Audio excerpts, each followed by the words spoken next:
Buenos días, buenas tardes, buenas noches, buenas madrugadas. Estamos aquí para hacer una conversación una conversación entrevista em, a Arturo Escobar, que todos conocemos como, creo que uno de los pensadores más fuertemente comprometidos con la ética de pensar, desde sitios y con los sitios. Y desde los sitios y con los sitios quiere decir, eh, como yo lo pienso, con todo lo que hay en esos sitios, incluyéndose él como parte del sitio, es decir, como con el sitio, sin ser individuo, sino ser con el sitio. Eh, Arturo desaparece como persona individual, se convierte en el lugar y piensa con el sitio de manera muy enraizada. Cuando Arturo dice y titula los grupos a los que pertenece o piensa con los grupos a los que pertenece como enraizados, la palabra tiene el total significado, su total significado. Y conocemos a Arturo, por lo menos yo lo encontré con sus trabajos sobre el desarrollo. Eh, y lo encontré como estudiante, porque soy un poquito menor que él.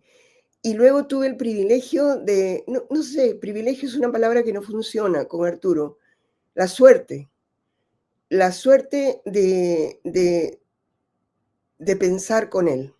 Y entonces en el desarrollo yo siento que Arturo es, con su trabajo sobre desarrollo, Arturo es una de las personas, uno de los intelectuales que posiciona a América Latina en el discurso europeo, norteamericano,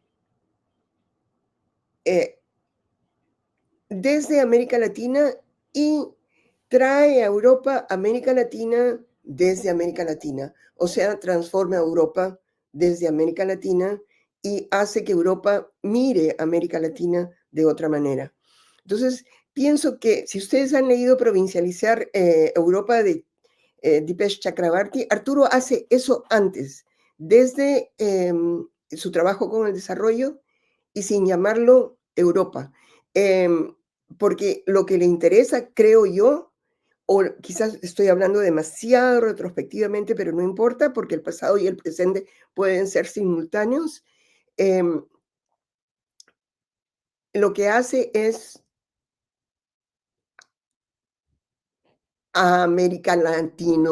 latinizar Europa en su trabajo con el desarrollo.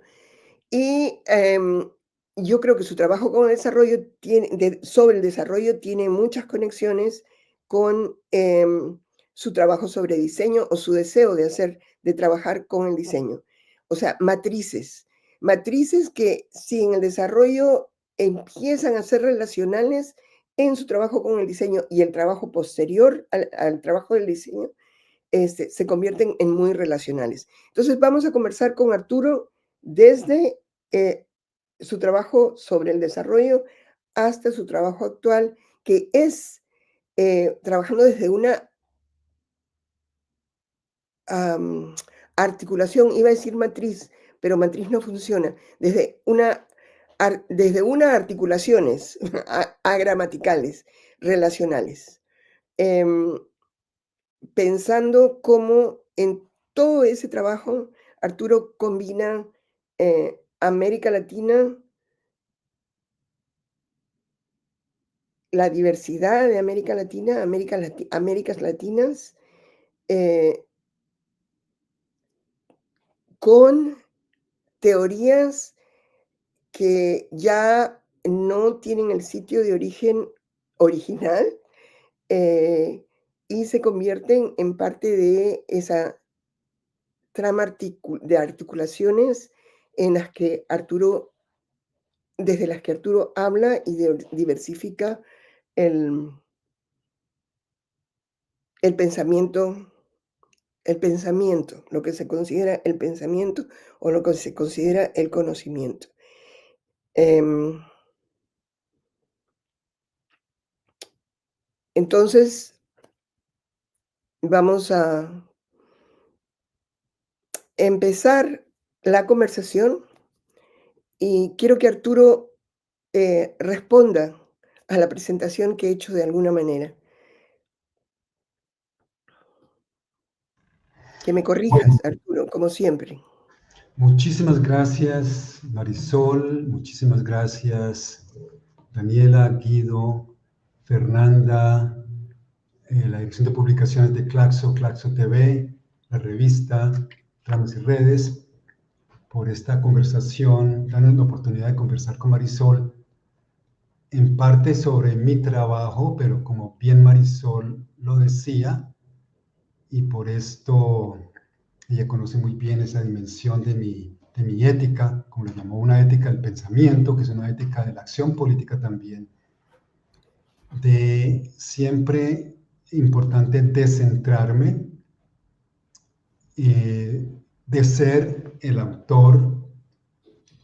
Cuando presenté el libro en la conferencia de Claxo en Bogotá en junio de este año, leí unas muy breves palabras, porque fue una presentación muy breve, y en esas breves palabras decía que por favor no vean en ese libro grande, ese mamotreto, con mi foto, que no vean a un individuo que se llama Arturo Escobar, ni vean originalidad, ni vean todas esas cosas que usualmente vemos cuando celebramos a una persona, sino que vean procesos colectivos, que vean múltiples relacionamientos que a través de la vida y la historia yo he ido teniendo y tejiendo, pensando, como bien lo decía Marisol también, pensando de una forma enraizada, me gusta como lo dijiste Marisol, desde los sitios y con los sitios.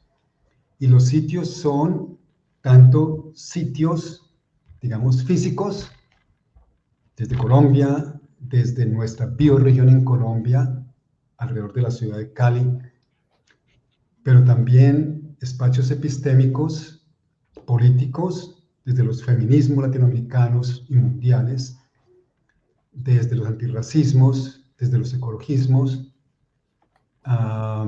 y especialmente pensar desde el espacio demarcado por por la práctica política y la práctica de vida de comunidades de base afrodescendientes en mi caso particular, y también de los activistas de todos estos movimientos. Entonces, me parece que Marisol, gracias por esa introducción, porque es una introducción muy original y muy bonita, que yo comparto y al mismo tiempo problematizas lo que puede ser mi práctica. Una cosa más, tal vez, en relación con la introducción, que es cuando dices, y me parece muy bien, que el pensamiento crítico del desarrollo, que comenzamos en los mediados de los 80, realmente, no solamente yo, es decir, de nuevo, todo este pensar es colectivo e histórico.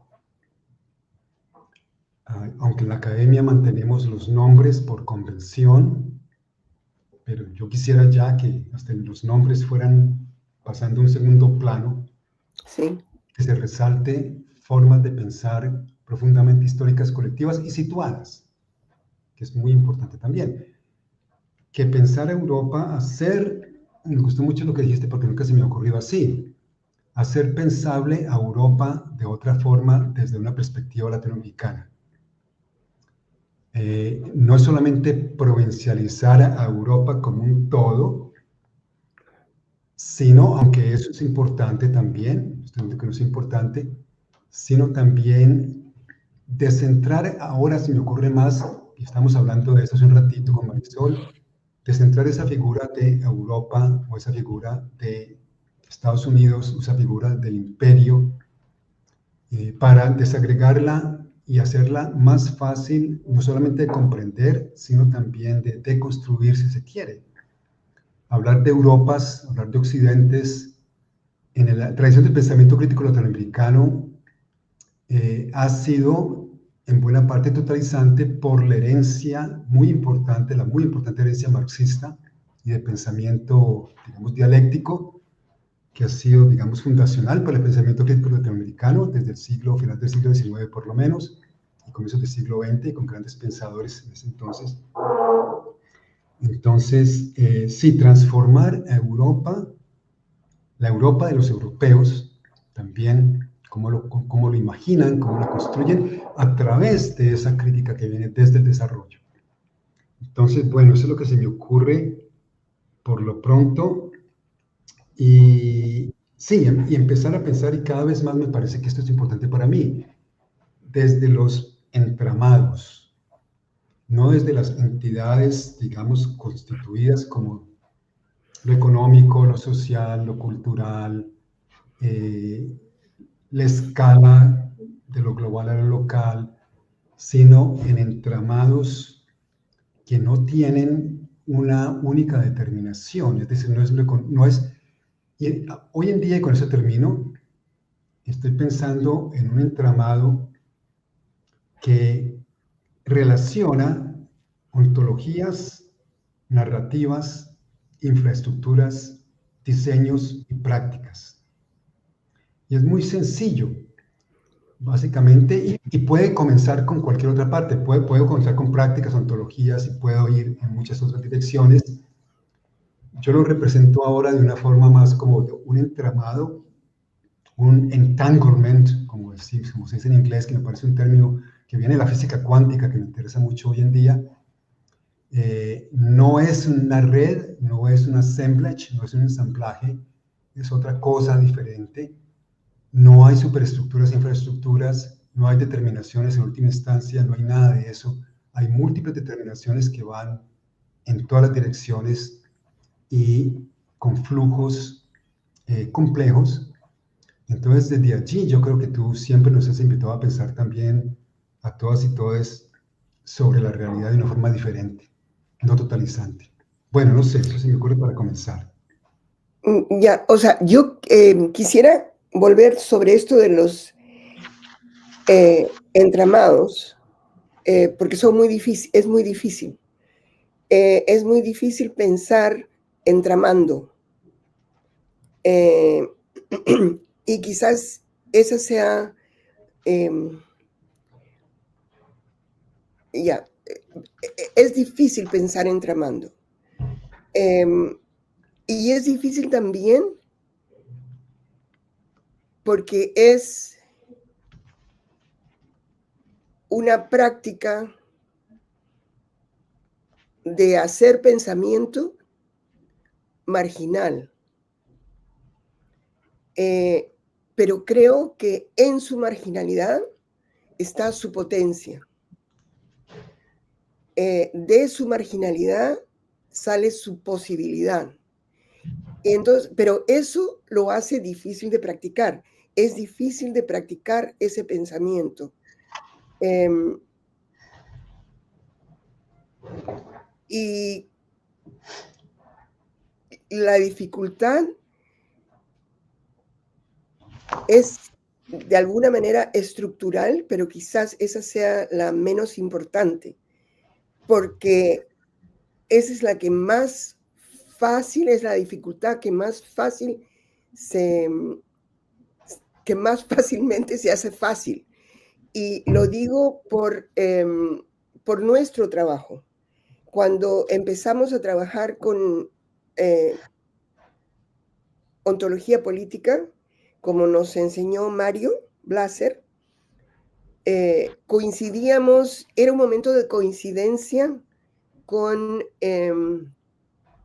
lo que estaban desarrollando en Inglaterra y Dinamarca algunos pensadores, a los que se sumó Eduardo Viveiros de Castro desde América Latina, haciéndolo más político,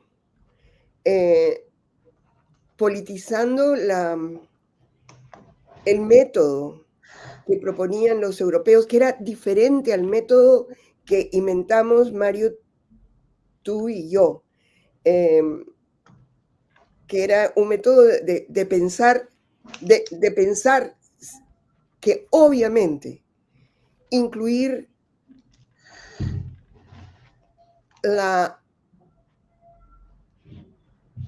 el concepto europeo de ontología desde movimientos indígenas transformaba el concepto de ontología a algo que no nos imaginábamos y eso lo hacía político. Entonces, por eso le llamamos aperturas ontoepistémicas. Y eso era terriblemente marginal en la academia, estructuralmente, cuando lo empezamos a hacer.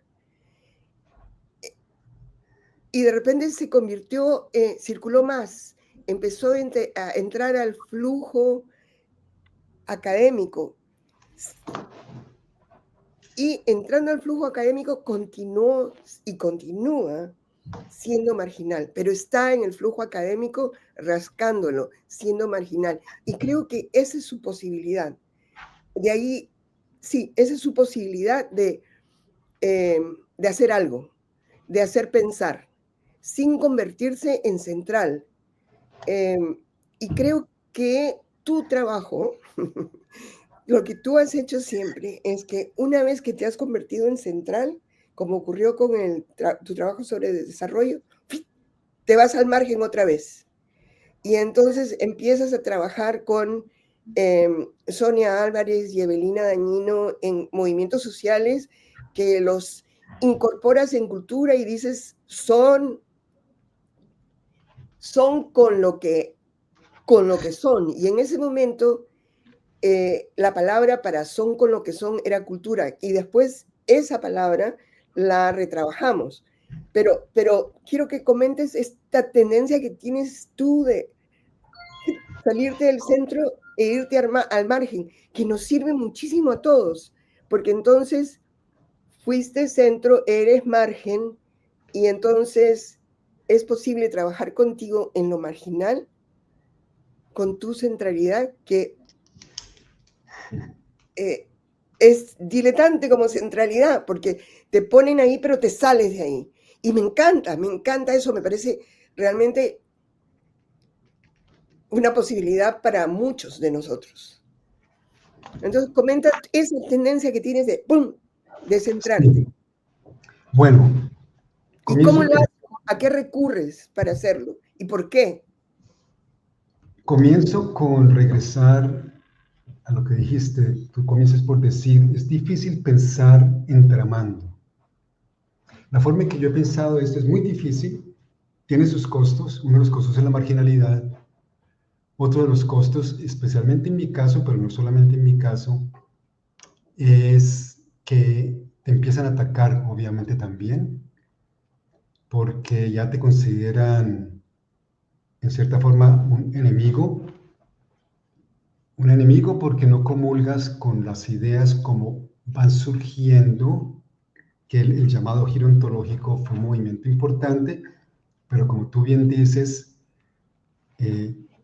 muy académico, y ahí estuvo el giro que le dio Eduardo Viveros de Castro, que fue genial también, de repensarlo, relocalizarlo en situaciones políticas donde la ontología realmente se ha convertido en aspecto fundamental de la lucha política.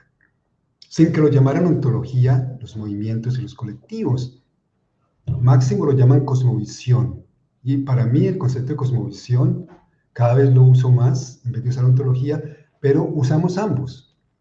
Y ese moverse entre centro y margen me parece que es muy importante. Entonces, sí, en realidad tienes toda la razón y yo creo que nunca lo había visto exactamente de esa manera de cómo me he movido del centro a los márgenes siempre, siempre comenzando desde los márgenes y cuando la academia lo va constituyendo a uno como central, entonces salirse de allí y remarginalizar mi práctica de pensamiento enraizado. ¿Cómo he pensado yo eso? Yo lo he pensado, lo he explicado, digamos, en algunas perspectivas después de mi jubilación hace ya, ¿cuánto? 7 años, cómo Wow, una transhumancia epistémica. Y en buena parte es esto, pero no solamente la transhumancia epistémica. Ese migrar, ese remarginalizarme, ha tenido que ver, yo creo que tiene que ver con cosas muy personales también de mi biografía, y eso pues llevaría más tiempo explorarlo, pero también con el hecho de, bueno, me formé en ingeniería inicialmente y fui migrando de campos y disciplinas porque nunca me encontré, digamos, a gusto completamente en ninguno y todavía sigo así, todavía sigo migrando.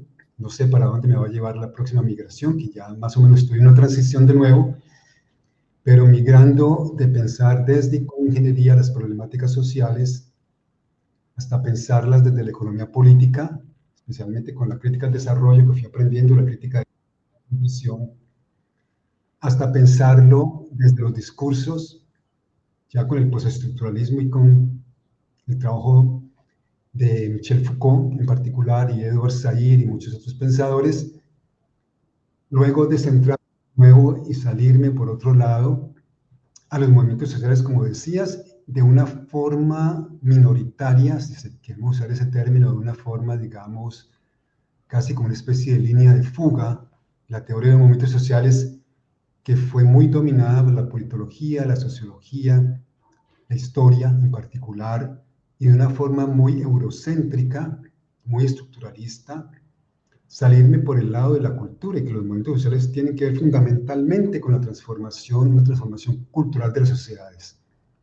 Y luego entrar a la ontología y decir, bueno, no solamente cultura, también es lo ontológico, pero no quedarnos ahí tampoco, sino seguir migrando a qué hacemos con esto de la ontología, cómo lo resituamos en la práctica de los movimientos, cómo lo vemos desde allí y cómo la ontología, con la dimensión política y la conceptualización que le hemos dado con Mario y otras personas, realmente tiene mucho sentido desde los movimientos y para los movimientos, porque en parte surte de allí, en buena parte, no solamente, en parte surte de allí.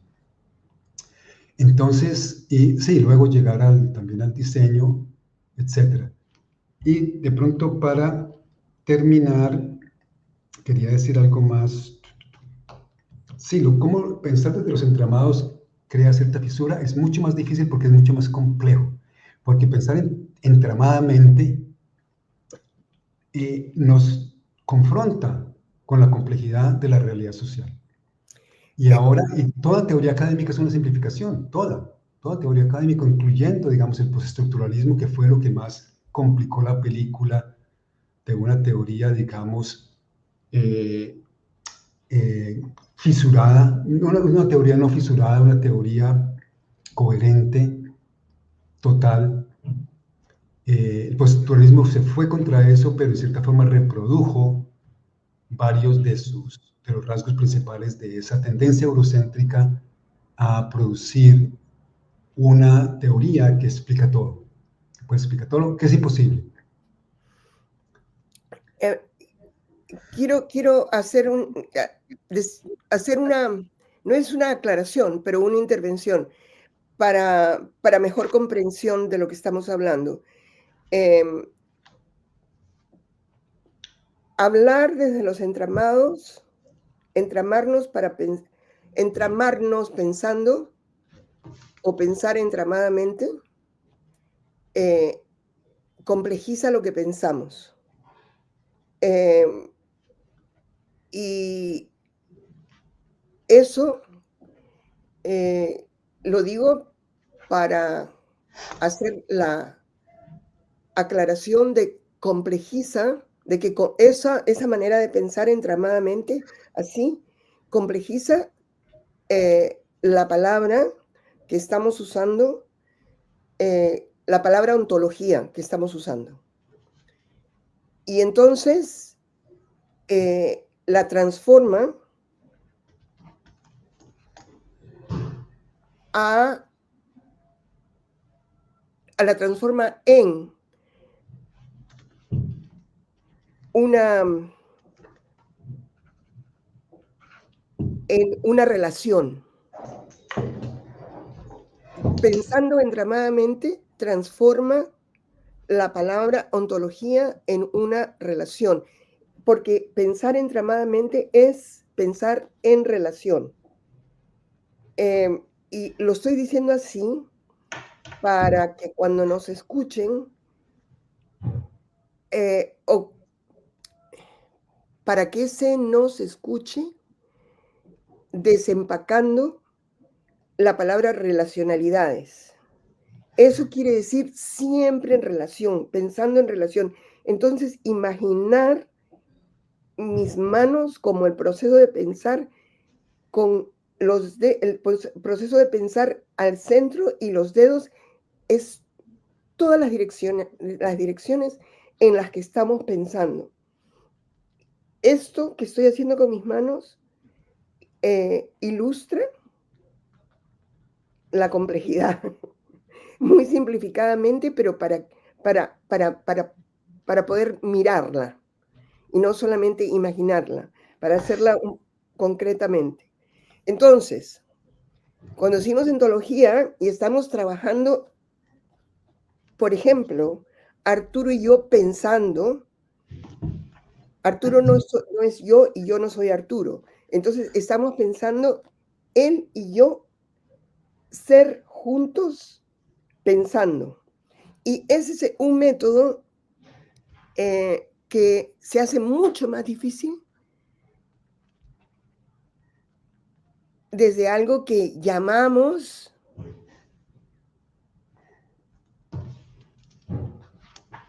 movimientos sociales, por ejemplo, Algo que llamamos o ¿qué, Marisol? movimientos sociales, por ejemplo.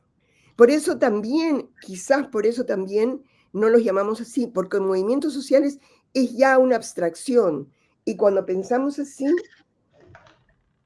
pensamos con concretitud, pensamos con alguienes que están pensando con nosotros. Y entonces yo a eso, y yo estoy segura que, bueno, no estoy segura, pero quisiera conversar sobre eso con Arturo. Em, Iba a decir, yo a eso le llamo pensar ontológicamente, pensar mí con yo con alguienes, mí con alguienes, en mí ya entrado en alguienes y esos alguienes entrados en mí. Entonces no es pensar esto, yo pienso la ontología de este, sino estamos pensando así, estamos pensando relacionalmente, relacionándonos.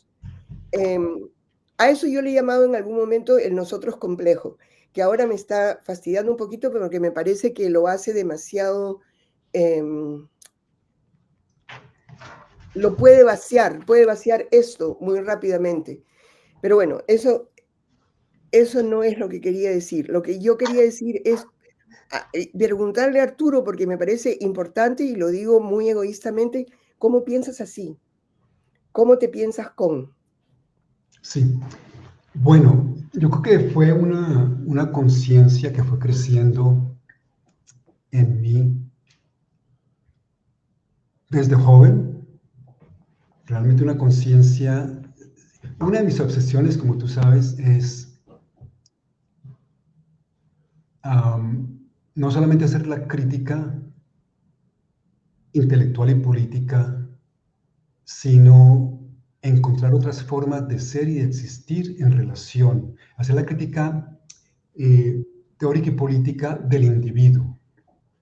El individuo, como lo hemos imaginado, digamos, en las cosmovisiones o ontologías derivadas de la experiencia histórica europea moderna, de la modernidad. El individuo, el yo preconstituido, autónomo en buena medida, como se piensa en la teoría liberal, en este yo autónomo que tiene su libertad y que tiene sus derechos y que no tiene que pensar entramadamente, porque todo se lo imagina en su cabeza, aprende en la universidad, obviamente, pero el modelo que tú estás hablando es un modelo completamente, si pudiera usar esa palabra, contrahegemónico.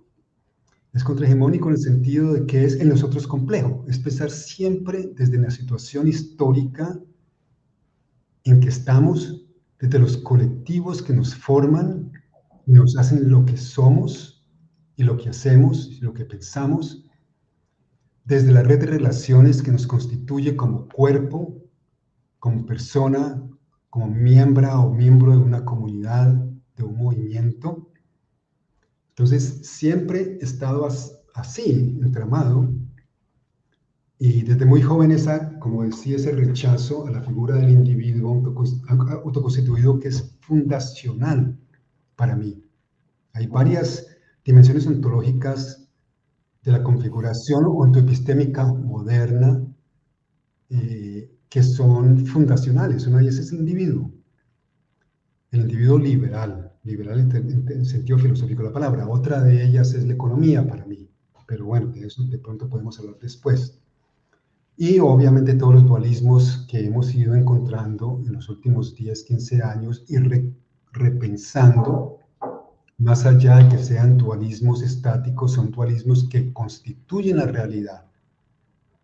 La separación entre mente y cuerpo, entre nosotros y ellas, entre razón y emoción.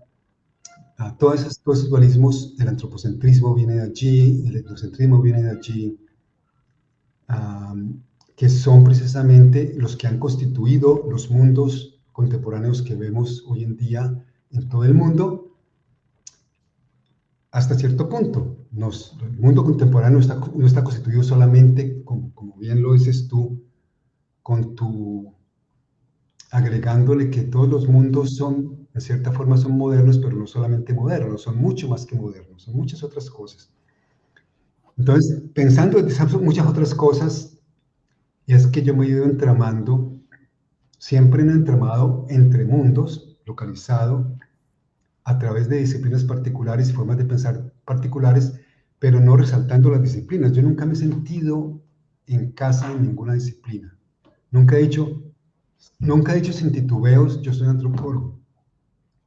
Menos ingeniero, menos geógrafo, también me he metido por la geografía, o filósofo, nada de esto. Nunca, nunca, nunca. Como que no puedo decirlo, yo soy antropólogo. Es decir, yo no sé, yo hago lo que hago.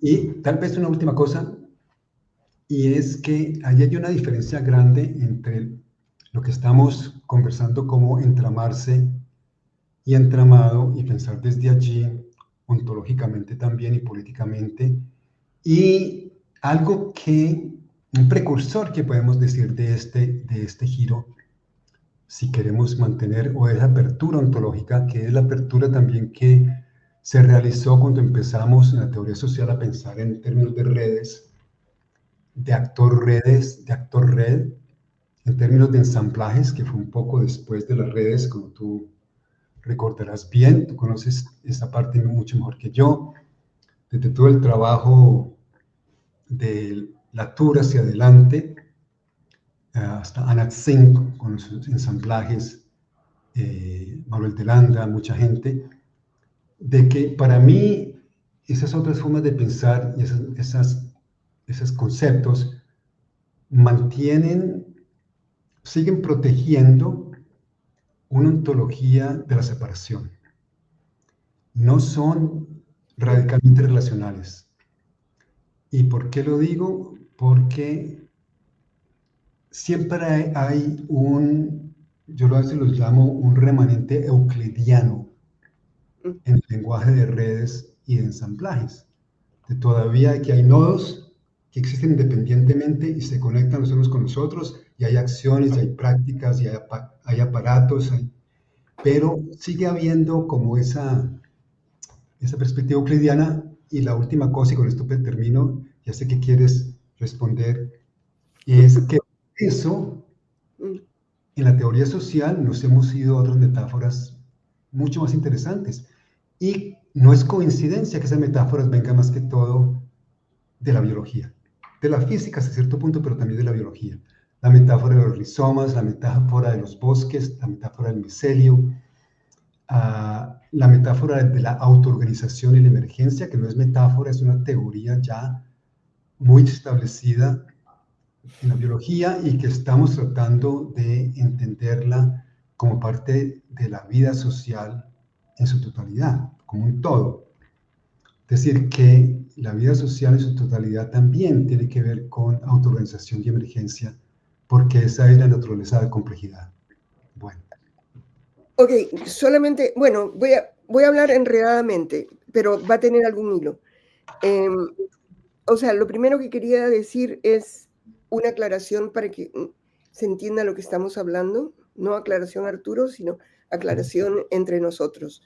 Y es que cuando Arturo dice el individuo que imagina, La modernidad, habla digamos. lo que imagina, yo le añadiría, se imagina que imagina solo. Porque yo pienso que esto es la manera como somos. El entramado es la manera como somos. Pero hay la posibilidad de imaginarse que imaginamos solos. Porque la historia se ha hecho para deshacer esto. O sea, no la historia, el conocimiento que se reconoce como tal deshace esto, deshace el entramado. El conocimiento que se conoce, una de las tareas del conocimiento que se conoce como tal es deshacer el entramado. Y entonces nos imaginamos que imaginamos solos, pero en realidad estamos pensando así. Pero no nos damos cuenta que hay esto donde estamos y que nos está haciendo pensar. Ahora, eso no quiere decir, digo eso precisamente porque no quiero que se nos interprete como diciendo que pensar así es mejor. Porque si decimos pensar así es mejor, estamos haciendo lo mismo que se hace cuando se piensa así, separadamente. Entonces, no es que pensar así es mejor, es otra manera de pensar que tiene fuerza y que se puede articular con maneras de pensar que son así. Por ejemplo, la medicina, que piensa así, pero también piensa así. Entonces, es un diálogo entre saberes. Esa palabra me molesta muchísimo porque se ha usado para referirse al saber de los otros y se ha otrerizado el saber de los otros. Se ha otrerizado el saber para hablar de los otros y conceder que también tienen saber. Entonces, yo quiero traerla a nosotros, esos que pensamos así, para decir, podemos pensar también así y dialogar con saberes que piensan así, que son los saberes modernos. Bueno, eso por un lado. No, déjame Ya, hago ya. un comentario allí, porque, o si no, se me va a perder el hilo. Ok.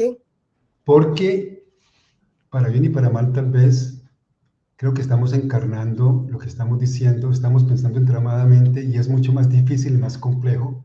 Y hay tantas direcciones en las cuales podríamos ir, tantos flujos posibles o derivas posibles, que prefiero comentar ahora un momento. ¿Se imaginan que imaginan solos? Digamos, es una característica de la formación epistémica moderna, objetivizante, instrumentalizadora, que opera a través del distanciamiento entre el que imagina o el que conoce y lo conocido o lo observado, la famosa distinción entre observador y observado. El observador no entra, no participa en el mundo del observado, y esto lo dijo ya la cibernética desde los años 50, 60, la primera cibernética. Complicando eso, en la segunda cibernética es precisamente decir, no hay separación entre observador y observado. El mundo es una coinvención continua, a todo nivel, siempre estamos coinventando y cohaciendo mundo, incluyendo la ciencia, que la ciencia, digamos, ciencias exactas, como se le llama, las ciencias físicas, con su epistemología más positivista o aún dialéctica, que se imagina que uno puede estar pensando en su laboratorio o escribiendo su libro o haciendo su investigación en el campo y que puede ver un objeto de estudio y que puede escribirlo de una forma distanciada, objetivamente neutral. Ese es un modelo de pensamiento, digamos, el modelo de pensamiento moderno, por antonomasia. No es el único modelo de pensamiento moderno, hay muchos otros y por eso es importante lo que tú dices. No es que lo que digamos es que nuestra forma de pensar entramadamente sea mejor. Es diferente, como decía yo, tiene costos, pero también tiene una cierta potencia. Pero también la forma moderna de pensar tiene costos y tiene una cierta potencia.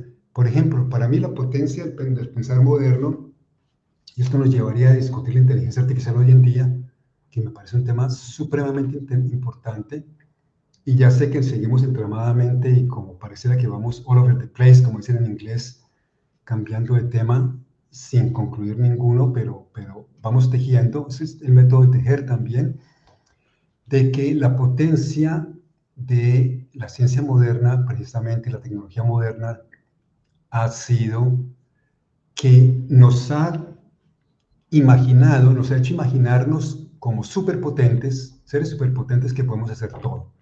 Y nos hemos enamorado de los objetos que ha creado la modernidad, que son muy seductores, las tecnologías, ahora los celulares, todo esto, ahora la inteligencia artificial, pero sigue siendo la misma razón instrumental, objetivizante, que ve desde afuera, la que está creando esas tecnologías, y llevamos 150 años o 200 años enamorados y embrujados en cierta forma por la potencia de la forma de conocer moderna que ha producido semejantes máquinas y semejantes posibilidades de ser, que tienen que ver mucho con y reproducen el individualismo y el control. Bueno, cuando decimos nos imaginamos, que imaginamos solos, me acuerdo siempre de ese grabado de Escher, el pintor holandés, que con frecuencia pongo en algunas de mis presentaciones públicas, El de las que manos. el hombre, ese también en realidad, no había pensado en ese, pero estaba pensando en uno que es muy distinto para mí, porque para mí ejemplifica una idea muy sencilla. ¿Por qué no estamos solos? ¿Por qué no podemos imaginar solos? Porque existimos en un mundo diseñado y que nos diseña a su vez. Diseñamos los mundos y los mundos nos diseñan. Eso es una teoría del entramado. ¿Cómo estamos tan entramados a través de los diseños del mundo? Especialmente los diseños del mundo, no solamente desde lo moderno, también desde lo, digamos, desde otras perspectivas. Pero el dibujo es el dibujo de Escher que presenta, es un hombre con una bola de cristal. El hombre está sosteniendo la bola de cristal y está dentro de la bola de cristal, como queriendo decirnos el artista: miren, usted está en su mundo, pero usted también está diseñando ese mundo. Usted también está atrapado, contenido dentro del mundo que usted o ustedes están diseñando.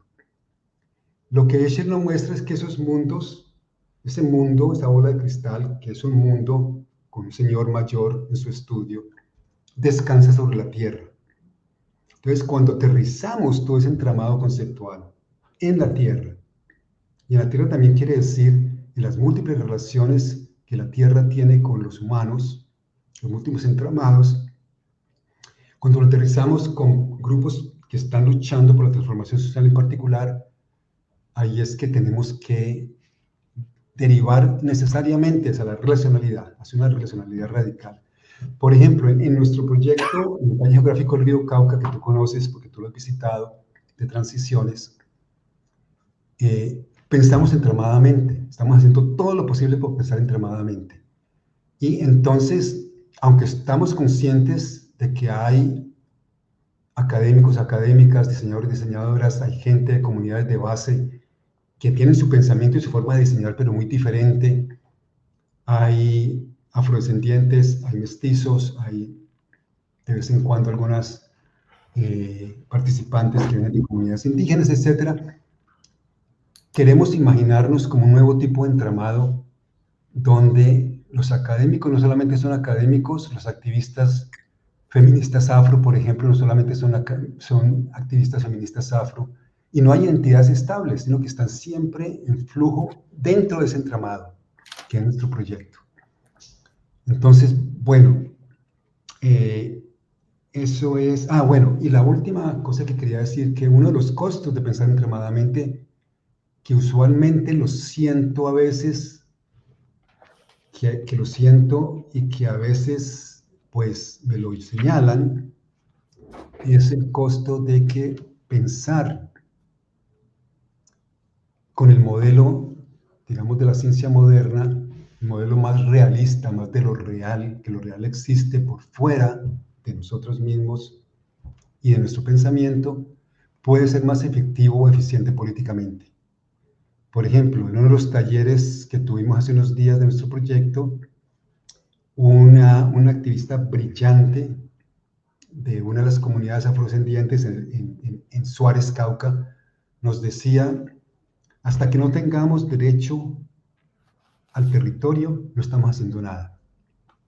Podemos pensar todos los sueños posibles, podemos pensar que somos entramados, que tenemos que construir una nueva relación con la tierra, con todas esas cosas bonitas, pero hasta que no tengamos el acto moderno de conferir los derechos del territorio, estamos fregados. Entonces es un desafío que hay que tomar muy en serio, de que pensar entramadamente a veces nos hace olvidar de ciertas cosas o que pensar en ciertas cosas es un camino mucho más largo si lo pensamos no desde lo moderno, sino desde lo entramado.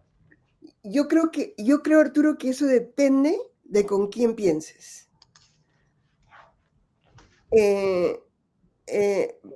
Porque esa persona que les hizo recordar hasta que no tengamos territorio. Derecho al territorio. Bueno, derecho al territorio. O sea, es decir, los derechos formalmente constituidos. Es que yo creo que sí, que hay que luchar desde los dos lados. Y eso es lo que hacen, no quiero llamarlos movimientos políticos, sino las demandas políticas son eso. Las demandas políticas son, para ser como soy, tengo que tener acceso también a la modernidad, para ser como soy. O sea, el ser amoderno no quiere decir rechazar el acceso a la modernidad, sino demandar el acceso a la modernidad. Demandar el acceso a la modernidad en los términos de la modernidad. Y por eso es que usamos la palabra derecho. Porque la no modernidad no tiene necesidad de usar la palabra derecho. Pero como no solamente somos no modernos, sino amodernos, porque también somos modernos, entonces reclamamos el derecho a la modernidad. En el Perú, ahora y desde hace 3 años, en el 2022, de manera muy abierta, hubo una interrupción política importantísima de gente de los Andes demandando el derecho a que se les cuente el voto. Claro. El voto, o sea, la expresión de ciudadanía en el país moderno. O sea, no es exclusivo. Y sí, es cierto, yo no diría que pensar entramadamente nos hace perder de vista, sino quienes somos nos hace perder de vista. Sí, es una distinción muy fina, pero sí, tiene sentido. Tiene sentido porque quiero que nos obliguemos a pensar que somos fractales en ese pensar moderno y que entonces, y que somos fractales no solamente tú y yo, Arturo, sino la gente en el grupo de transición Claro. en el cual estás. Entonces, esa persona que les recuerda es parte del grupo de transición. Exacto. Por ejemplo, te doy un ejemplo. En el grupo de transición, yo obviamente y las personas que participamos, blanco-mestizas, no somos negros o negras. Y sin embargo, nos hemos planteado la pregunta, tanto de nuestras compañeras y compañeros afrodescendientes con quien trabajamos, que son la mayoría de nuestro entramado, como del lado nuestro es, ¿Cómo podemos ser en esa situación de un proyecto, construir un proyecto colectivo de transformación de nuestra bioregión en términos muy diferentes a lo que existe hoy en la bioregión, que tú la conoces, que es una región devastada por la caña de azúcar, la ganadería, bueno, muchas cosas. Hecha por la caña de azúcar. Hecha, claro, profundamente construida por... Hecha por la caña de azúcar, para la caña de azúcar y para los que son con la caña de azúcar, excluyendo a los que hacen la caña de azúcar. Exactamente, exactamente, para hacer un mundo caña de azúcar, que es ese mundo de monocultivo, de plantación, de élites que acumulan y mucha gente desposeída, de ambientes devastados, etc. Entonces, en este proyecto, este llamado colectivo, podemos ser lo que somos, pero también más que lo que somos. Yo no puedo, nunca he podido, disculpa, nunca he podido simplemente ser lo que soy. Desde joven, desde pequeño casi, me he Eso, metido mucho en los mundos antipatriarcales de las mujeres y me he sí, sentido muy sí, bien allí. sí. Entonces, podemos ser hombres y ser antipatriarcales, mujeres, casi como mujeres, y sentir que desde ahí lo somos, y ser negros y ser negras Si es que somos todos. con conciencia de que nuestra piel nos confiere privilegios que no tienen los que tienen una piel negra. Entonces, pero lo que quiero decir es casi que una transformación ontológica en cierto punto. Yo Sí, no soy ontológicamente solamente moderno, soy mucho más que eso.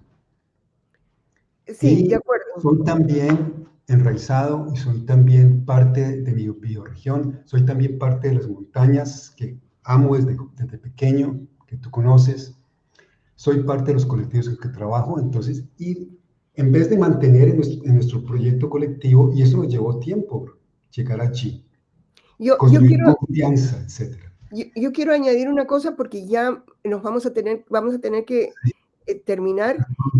sí, Y yo quiero que nos compliquemos más. Y cuando dices soy con la bioregión, soy con las montañas, etcétera, también somos con la tecnología. también, Y quiero definitivamente. que hables de Sí, eso. Quiero que hables de eso porque yo creo que podemos ayudarnos. No quiero decir tú nos puedes ayudar. Podemos ayudarnos conversando de eso. sí, ¿Cómo somos con la tecnología? ¿Cómo podemos ser? eh, no, ni siquiera sé cómo hacer esa pregunta. Em, eh, Porque la inteligencia artificial nos está invadiendo y creo que tenemos que trabajar con eso. Em, entonces quiero que que conversemos perfecto. sobre eso, cómo ser con la tecnología, cómo la tecnología puede ser con nosotros y, y, y entonces hacer esa relación de otra manera. Perfecto, y creo que es una buena pregunta para terminar.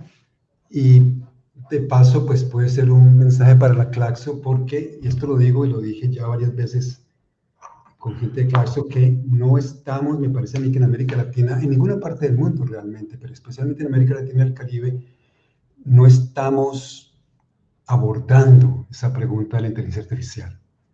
Nos estamos quedando muy rezagados en el pensamiento, no solamente en la práctica es otra cosa, pero el pensamiento crítico de qué es la inteligencia artificial y cómo está transformando no solamente la vida diaria, sino las formas de ser, de pensar, está transformando al humano, está transformando al humano de formas que son muy problemáticas desde mi punto de vista. Entonces, ¿cómo ser con la tecnología de una forma que no que subvierta la forma en que la tecnología quiere que seamos con ella, la forma en que la inteligencia artificial quiere que nos comportemos, que pensemos, que deseemos, que es una forma profundamente patriarcal, colonial, racista, muy patriarcal porque sabemos que los grandes gurús de esto son todos hombres patriarcales, aunque los diseñadores de la inteligencia artificial no necesariamente lo sean, pero la inteligencia artificial se ha convertido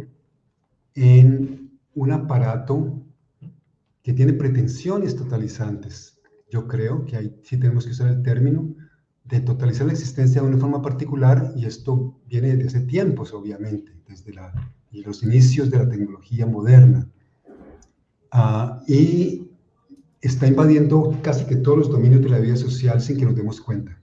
Siempre que usamos una tecnología hoy en día, estamos siendo coproducidos por esa tecnología y por los algoritmos que producen desde una perspectiva ontológicamente muy individualizante y patriarcal y de control y de consumo, etcétera, etcétera. Entonces, ¿cómo ser con la tecnología de otra forma? Y allí podemos usar el concepto de pluriverso, de cómo pluriversalizamos la tecnología, cómo la tecnología puede servirnos a través de una práctica diferente que no va a ser fácil disputar, utilizar, apoyarnos, coevolver, si se quiere, con tecnologías que nos permitan mantener ese mundo hecho de muchos mundos, no solo mantenerlos, sino que contribuyan a defenderlos, a reconstituirlos, a reequiparlos, y con esto de pronto para que esos mundos puedan seguir siendo mundos no solamente existencialmente viables, sino políticamente importantes, porque en esos mundos hay unas ideas, para mí las ideas más claras y más potentes para repensar el mundo en general ante la crisis climática y la policrisis y todas las crisis, viene de esas periferias, de esos otros mundos posibles. Entonces, ¿cómo esos otros mundos posibles se pueden apoyar también en estas tecnologías para potenciar su visión del mundo, su cosmovisión y su práctica? Y algunos jóvenes nos están dando ejemplo de cómo hacerlo. Y podríamos mencionar allí algunos jóvenes, algunos artistas, ejemplo de cómo creativamente apropiarse de la tecnología para esos otros propósitos y mundos posibles que están por todo lado también, pero que cada vez están tal vez más acorralados y más arrinconados. Yo, para contribuir a lo que estás diciendo, quisiera pensar en las posibilidades. Es un pensamiento que va a sonar completamente contraintuitivo. Y es una idea que va a sonar contraintuitiva. Y es pensar las posibilidades que ofrece la inteligencia artificial para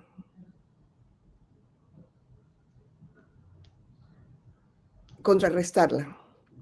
Y es contraintuitiva de dos maneras. Contrarrestar su poder ahora, el poder que tiene ahora. O sea, lo que he dicho es contraintuitivo de dos maneras.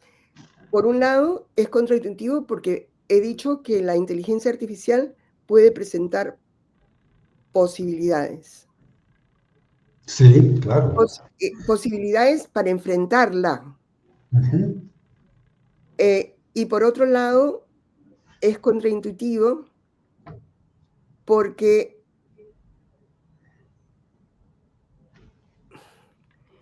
la realidad es abrumadora.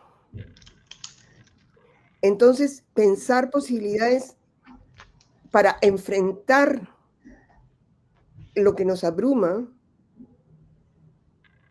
desde los márgenes sofoca, quita el oxígeno. Entonces, quizás lo primero es pensar que tenemos oxígeno y que los márgenes son ese oxígeno. Y que desde esos márgenes, una de las cosas a demandarle es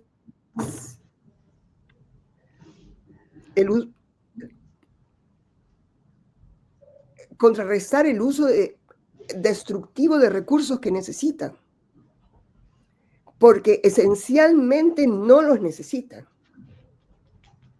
Los necesita por los niveles de ganancia que las oligarquías que ahora ocupan el mundo demandan de la inteligencia artificial. Exacto. Entonces, ya. Bueno. Y lo que quieras. Un par de cosas.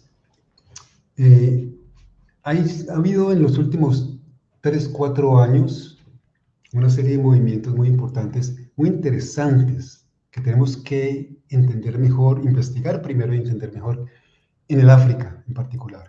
Solamente en el África, creo, que yo sepa. Todos han sido comenzados por lo que llaman la generación Z. Y así se llama, por ejemplo, el movimiento en Kenia se llama Gen Z Movement, el movimiento de la generación Z. En Kenia, en Marruecos, en Madagascar, y en otro país que ya no me acuerdo, en el África, en África subsahariana, y básicamente lo que ha pasado, y esto es un ejemplo también, lo podemos ver como un ejemplo de autoorganización y emergencia, de movimientos que van surgiendo, que utilizan las tecnologías, especialmente celulares, computadores, etcétera, para generar movilizaciones masivas en contra de los regímenes corruptos de los partidos políticos y de los gobiernos, de sus propios partidos políticos y gobiernos. Y han logrado realmente unas transformaciones muy importantes, han logrado derrocar varios gobiernos. Ahora, siempre se dice, bueno, como en, ¿cómo se llamaba? Occupy Wall Street, ¿no? Ocupar Wall Street. Sí, bueno, estos enjambres, digamos, de gente, de jóvenes, lograron tumbar el gobierno, pero ¿qué pasó después? Sabemos que, por ejemplo, en la primavera árabe pasó algo por el estilo, lo que pasó después no necesariamente es lo que los movimientos buscaban, pero eso siempre va a ser así. Pero tenemos que seguir la pista, y esta vez ha sido diferente. Esta vez ha sido diferente y se ha creado una conciencia muy interesante entre buena parte de la juventud de los problemas con estas tecnologías, al mismo tiempo que, como tú dices, las usan para limitarlas, para enfrentarlas. Y yo creo que ya empezamos a ver más ejemplos de esto a nivel más pequeño, pero también a nivel macro de vez en cuando. ¿Por qué? ¿Y por qué digo el nivel macro? Porque la problemática que tú identificas, especialmente del impresionante uso de recursos naturales de la inteligencia artificial para acumular impresionantes cantidades de ganancias, porque es un negocio que ahora dicen que va a tener $1 trillón al año en los próximos 10 años. Todo esto, la inteligencia artificial va a ser una industria de $1 trillón al año. Entonces uno puede decir, bueno, eso no lo para nadie, eso no lo para nadie. ¿Cómo podemos parar esto? Entonces, como tú dices, una de las esperanzas principales de pararlo es desde esas periferias que se reconstituyan y que no solamente pensando la tecnología de una forma diferente, sino oponiéndose al extractivismo, al uso del agua, al uso de energía, al uso de todo, que hace posible que esa inteligencia artificial Exacto, siga tan rápidamente exacto, capturando la exacto. imaginación, colonizando ontológicamente los espacios de la gente. Sí, exacto. Por eso ocupación es tan importante. Reocupar. Y por Reocupar. eso lo que les recordó esa persona en el taller es tan importante, la demanda a la reocupación del territorio. Pero una cosa que quiero recordar es que siempre tenemos oxígeno para pensar y para hacer. Y que lo abrumador que se siente el mundo ahora,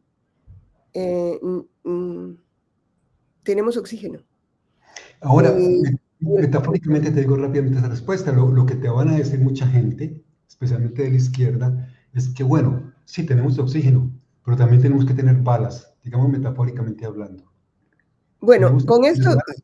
ya vamos a terminar porque Sí, estamos hablando más de la cuenta. Eh, tenemos que tener balas. tenemos que tener poder de confrontar al enemigo. Yo creo que para mí la preocupación fundamental que tenemos hoy en día en el mundo, que debemos tener hoy en día en el mundo, con lo que ha pasado, y creo que es importante determinar, mencionar el genocidio en Gaza como un punto alguna gente de un punto de no retorno, para mí es un punto de no retorno en el sentido de que Gaza nos demuestra no solamente la crisis total, sino el final de lo que hemos llamado el humanismo liberal secular. Entonces, ¿cómo reinventamos? Bueno, los europeos pueden reinventar el liberalismo y sería importante, o el humanismo. Nuestros amigos, amigas jesuitas, Marisol, que tenemos, tanto tú como yo tenemos, los jesuitas siempre han tenido una tradición humanista. Es una discusión que tienen que dar también de cómo reinventar esos humanismos y cómo trayectuar, transicionar hacia otras formas posibles de ser humano, que las hay y existen hoy en día, y podemos inventar otras formas de ser humano y otras formas de habitar la Tierra, porque la estamos destruyendo. Y allí, pues sí, la política de las alianzas es muy importante. Yo creo que yo terminaría allí, entonces. Ok, gracias, Arturo. Ojalá que hayamos practicado el entramado en esta conversación, porque es completamente obvio, o tiene que ser obvio, que no pensamos solos.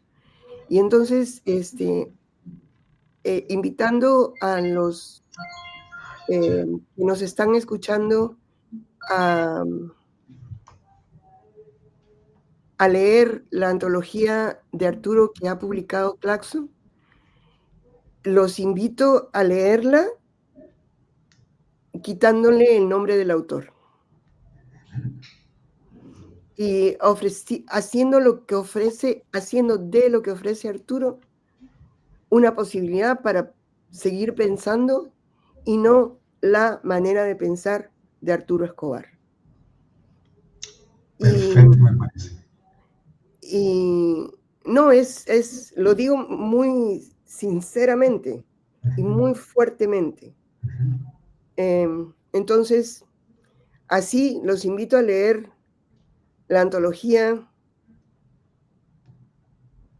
que ha publicado Claxon de Arturo Escobar con muchas otras personas que han hecho posible esa antología. Y esas otras personas no solamente son quienes han pensado con Arturo, sino los que han hecho posible el libro y el mundo en el cual se hace el libro. Entonces, gracias a Claxon y gracias por ser mi amigo, Arturo. Igualmente, Marisol. Seguimos copensando y cotransicionando.